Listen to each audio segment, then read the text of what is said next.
विज्ञान और प्रौद्योगिकी से जुड़े इस सेगमेंट में बात करेंगे भारतीय अंतरिक्ष अनुसंधान संस्थान यानी इसरो और भारत के लिए इसरो के महत्व पर। भारतीय अंतरिक्ष अनुसंधान संस्थान यानी इसरो की स्थापना वर्ष 1969 में हुई। यह भारत सरकार की अंतरिक्ष एजेंसी है और इसका मुख्यालय बंगलुरु में है। इसे अंतरिक्ष अनुसंधान के लिए देश के प्रथम प्रधानमंत्री जवाहरलाल नेहरू और वैज्ञानिक विक्रम साराभाई के प्रयासों से स्थापित किया गया। इसे भारत सरकार के स्पेस डिपार्टमेंट द्वारा प्रबंधित किया जाता है, जो सीधे भारत के प्रधानमंत्री को रिपोर्ट करता है। इसरो अपने विभिन्न केंद्रों के देशव्यापी नेटवर्क के माध्यम से संचालित होता है। अब जानते हैं भारत के लिए इसरो के महत्व को। अपनी स्थापना के पश्चात भारत के लिए इसरो ने कई कार्यक्रमों एवं अनुसंधानों को सफल बनाया है। इसने न सिर्फ भारत के कल्याण के लिए बल्कि भारत को विश्व के समक्ष सॉफ्ट पावर के रूप में स्थापित करने में भी महत्वपूर्ण भूमिका निभाई है। अंतरिक्ष कार्यक्रम के आरंभिक काल में भारत ने अपनी आवश्यकता के लिए इसका उपयोग आरंभ किया। देश में दूरसंचार, प्रसारण और ब्रॉडबैंड अवसंरचना के क्षेत्र में विकास के लिए इसरो ने उपग्रह संचार के माध्यम से कार्यक्रमों को चलाया।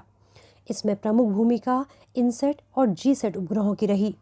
वर्तमान में भारत में संचार सेवाओं के लिए 200 से अधिक ट्रांसपोंडरों का उपयोग हो रहा है।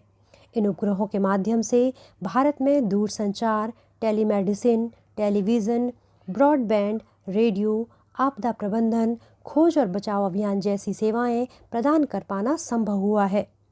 भारत में इसरो की दूसरी महत्वपूर्ण भूमिका भू पर्यवेक्षण यानी अर्थ ऑब्जर्वेशन के क्षेत्र में रही है। भारत में मौसम पूर्वानुमान, आपदा प्रबंधन, संसाधनों की मैपिंग करना तथा भू पर्यवेक्षण के माध्यम से नियोजन करना आदि के लिए भू पर्यवेक्षण तकनीक की आवश्यकता होती है। मौसम की सटीक जानकारी के द्वारा कृषि और जल प्रबंधन तथा आपदा के समय वक्त रहते बचाव कार्य इसी तकनीक के द्वारा संभव हो सका है। भारत में वन सर्वेक्षण रिपोर्ट भी इसी तकनीक द्वारा तैयार होती है। तीसरा महत्वपूर्ण क्षेत्र उपग्रह आधारित नौवहन है। नौवहन तकनीक का उपयोग भारत में वायु सेवाओं को मजबूत बनाने तथा इनकी गुणवत्ता को सुधारने के लिए होता है। साथ ही वर्तमान समय में वायु आधारित सुरक्षा चुनौतियां भी कम नहीं हैं। इसको ध्यान में रखकर भारत ने गगन यानी जीपीएस एडेड जियो ऑगमेंटेड कार्यक्रम की शुरुआत की।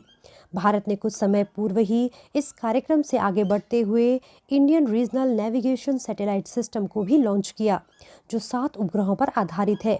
ये उपग्रह भूतुल्यकालिक यानी जियो स्टेशनरी, भू संक्रमणकारी यानी जियोसिंक्रोनस कक्षा में स्थापित किए गए हैं। इसरो के ये सभी प्रयास एक सक्षम प्रमोशन यान तकनीक यानी लॉन्च व्हीकल टेक्नोलॉजी के होने से ही संभव हो सके हैं। भारत ने इस तकनीक की शुरुआत सैटेलाइट लॉन्च व्हीकल तथा ऑगमेंटेड सैटेलाइट लॉन्च व्हीकल से की। आगे चलकर भारत ने पोलर सैटेलाइट लॉन्च व्हीकल तकनीक का विकास किया और यह तकनीक भारत के अंतरिक्ष कार्यक्रमों के लिए एक मील का पत्थर साबित हुई। भारत अब जियोसिंक्रोनस सैटेलाइट लॉन्च व्हीकल के मार्क 3 वेरिएंट पर कार्य कर रहा है।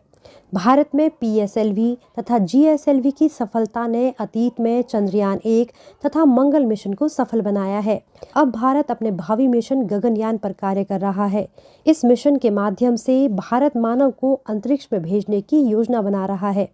उपयुक्त कार्यक्रम भारत की एक सफल प्रमोशन यान तकनीक के माध्यम से ही संभव हो सके हैं।